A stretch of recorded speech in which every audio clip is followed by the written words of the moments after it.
दोनों पेड़ समान रूप से आगे बढ़े, लेकिन एक समय के बाद जिसको पुचकारते थे वो बढ़ता गया, फलने लग गया।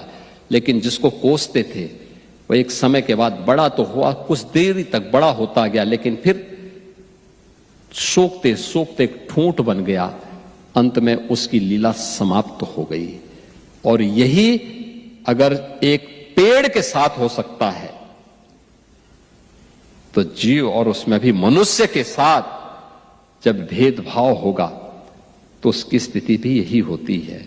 हम सबको इस बारे में ध्यान रखना होगा कि भारत कभी भी इन बातों को प्रोत्साहित नहीं करता है, कभी नहीं करता है। और अगर आपको देखना हो, हमारे पर्व और त्योहार उस बात के उदाहरण हैं जहां पे एक समरसता हम सब के बीच में दिखती है। और पर्व त्योहार के पीछे की मान्यता भी यही है, सब एक साथ मिल करके, एक छत के नीचे मिल करके उस आयोजन में सहभागी बने। उसके पीछे का उद्देश्य भी यही होता है। आज भारत गर्व के साथ कहता है कि भारत अब एक भारत भी है और श्रेष्ठ भारत की भी अपनी यात्रा को लेकर के आगे बढ़ रहा है। और एक भारत श्रेष्ठ भारत की इस नई यात्रा के साथ हर एक भारतीय को जुड़ना चाहिए, हर प्रवासी भारतीय को जुड़ना चाहिए। हमारा दायित्व है, जिस धरती पर रहते हैं उस धरती के प्रति अपने कर्तव्यों का निर्वहन भी ईमानदारी पूर्वक करें। कोई हम पर उंगली न उठाए, हमें शक की निगाहों से न देखे, लेकिन साथ ही साथ जिस मातृभूमि के साथ हमारी पूर्वजों का संबंध है उसके प्रति भी अपने कर्तव्यों का निर्वहन करने के लिए सदैव डट करके हम कार्य करेंगे तो सचमुच एक नई प्रेरणा प्राप्त होगी। अभी मैं यहां पे इंडिया ग्लोबल स्कूल के इस कैंपस में जब आया, और मैं सचमुच अतुल जी आपको और अपने हाई कमिश्नर महोदय को इस बात के लिए धन्यवाद दूंगा। भारत की शास्त्रीय विधा को यहां पर इन बच्चों ने कितने सुंदर ढंग से, कितना सुंदर प्रस्तुति गणपति वंदना के माध्यम से यहां पे प्रस्तुत की। आज जब ये घोड़ लग रही है पाश्चात्य कल्चर को अपनाने की, अपने भाव को भूलने की, अपनी मातृभूमि से, अपनी मातृभाषा से, अपनी सांस्कृतिक मूल्यों से विरत होने की, अपने आध्यात्मिक मूल्यों से विरत होने की, उन स्थितियों में यहां पर इतनी दूर भारत से हजारों किलोमीटर दूर सिंगापुर में रह करके भारतीय समुदाय अपने मूल्यों के साथ, अपने आध्यात्मिक और सांस्कृतिक मूल्यों को जीवंत बनाए रखते हुए उन्हें मजबूती के साथ आगे बढ़ाने का काम कर रहा है। और इंडिया ग्लोबल स्कूल की जो चेन है मजबूती के साथ आगे बढ़ रही है। अब अतुल जी लखनऊ में भी अपना इन्वेस्टमेंट करना चाह रहे हैं।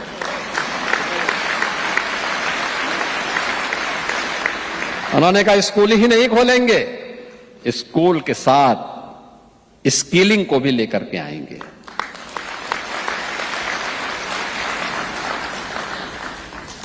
और उस स्किलिंग का एक नया सेंटर, नई सोच के अनुरूप। याद करिए ना, दुनिया जब कोविड के कालखंड में त्रस्त थी तब मोदी जी भारत को लीड करते हुए कोविड से भी लड़ रहे थे और भारत को विजन के रूप में उन्होंने एक नई कार्य संस्कृति को आगे बढ़ाते हुए उस समय नेशनल एजुकेशन पॉलिसी 2020 भारत के अंदर लागू की थी। आज उसके परिणाम दिखाई दे रहे हैं। परंपरागत कैरिकुलम के साथ ही, उस कैरिकुलम के साथ ही भारत अप स्किलिंग के लिए भी कार्य करेगा। स्कूली पीरियड से ये सारे कार्यक्रम एक साथ चलेंगे। आज जो सफलतापूर्वक लागू हुए हैं, निरंतर आगे बढ़ रहे हैं। और मुझे अच्छा लगा इतना शानदार कैंपस इंडिया ग्लोबल स्कूल का यहां पर देखने को मिला है। दुनिया के 11 देशों में 65 ऐसे कैंपस अतुल जी के प्रयासों से, उनकी टीम के प्रयासों से अब प्रारंभ होकर के उनकी इस ताकत का, जिसमें न केवल वहां के स्थानीय जो वहां के एजुकेशनल सिस्टम है उसको तो अपनाया ही गया है, लेकिन मुझे अच्छा लगा कि यहां का ये कैंपस भारत के सीबीएसई बोर्ड के पाठ्यक्रम को भी यहां के बच्चों को पढ़ाने का काम करता है। एक नई दिशा में हम आगे बढ़े हैं और हम सबको इस दिशा में आगे बढ़ना चाहिए। मैं आज के इस अवसर पर आप सबको इस बारे में अवगत कराऊंगा। उत्तर प्रदेश ने अब आधुनिक इंफ्रास्ट्रक्चर के साथ ही आज की जो आधुनिक टेक्नोलॉजी है उसके एक नए हब के रूप में अपने आप को स्थापित करने में सफलता प्राप्त की है। आज भारत के अंदर एक्सप्रेस वे का 55% एक्सप्रेस वे उत्तर प्रदेश के पास है। भारत का रेल का सबसे बड़ा नेटवर्क उत्तर प्रदेश के पास है। भारत के अंदर सबसे ज्यादा सिटी में मेट्रो पब्लिक ट्रांसपोर्ट की सेवा उत्तर प्रदेश के पास है और भारत के अंदर सबसे ज्यादा एयरपोर्ट भी आज उत्तर प्रदेश के पास है।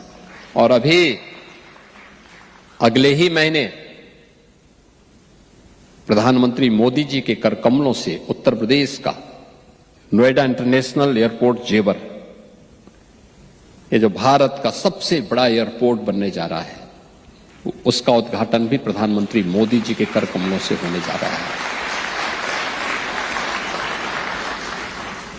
यह न केवल पैसेंजर के लिए बल्कि कार्गो के भी सबसे बड़े केंद्र के रूप में उभरेगा। बहुत बड़ा सेंटर बन रहा है, उसको हम आगे बढ़ा रहे हैं। भारत के मोबाइल फोन के 55% मैन्युफैक्चरिंग उत्तर प्रदेश के अंदर हो रही है आज के दिन पे, और इलेक्ट्रॉनिक कंपोनेंट का 60% मैन्युफैक्चरिंग यूपी के अंदर हो रहा है। अब वो दंगों वाला यूपी नहीं है। अब उत्तर प्रदेश के अंदर न कर्फ्यू है न दंगा है, अब यूपी में सब चंगा है।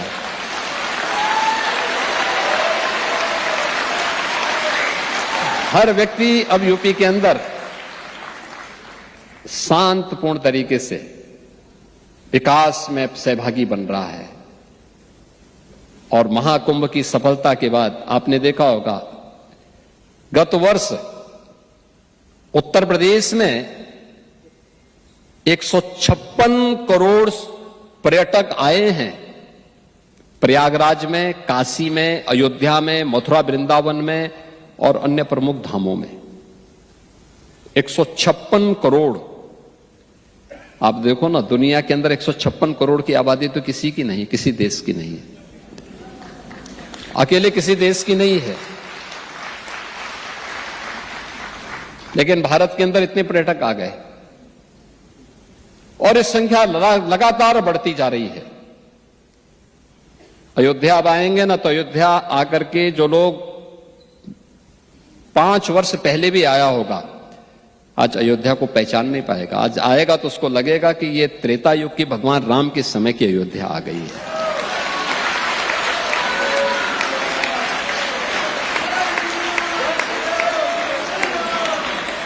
आप काशी में अब आएंगे तो काशी फिर से आपको देवादिदेव महादेव किस अनुभूति का एहसास करा देगा। हर हर महादेव की गूंज वहां दिखाई देती है। ये काशी उस रूप में आपको देखने को मिलेगी। मथुरा वृंदावन हो, प्रयागराज हो, बौद्ध परिपथ हो या फिर जैन सर्किट, बौद्ध तीर्थ स्थल, सूफी परंपरा से जुड़े हुए स्थल, ये सभी मजबूती के साथ यूपी की एक नई पहचान को आगे बढ़ा रहे हैं। या फिर देश के स्वतंत्रता आंदोलन के दौरान वे ऐतिहासिक कार्यक्रम, उन सबको भी हम आगे बढ़ा रहे हैं।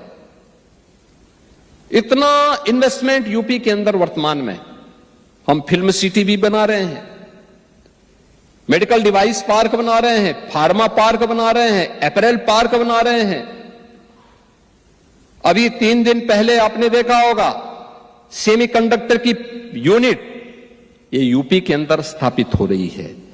और यही नहीं,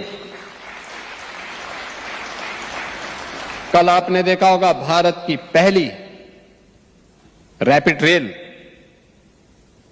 और मेट्रो मेरठ के अंदर 7वीं सिटी के अंदर कल हम लोगों ने प्रधानमंत्री जी के करकमलों से मेट्रो का संचालन भी करवाया है।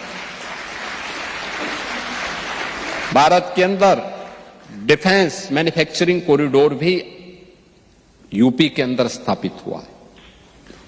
हमारे 6 नोड विकसित हो रहे हैं और ऑपरेशन सिंदूर के अंदर जो ब्रह्मोस मिसाइल दागी गई थी ना, वो लखनऊ की ही है।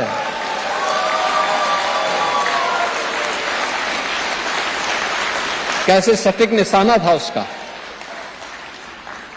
अच्छे को कंपा दिया था। और वह भी लखनऊ के अंदर, अब वह मिसाइल लखनऊ में बन रही है।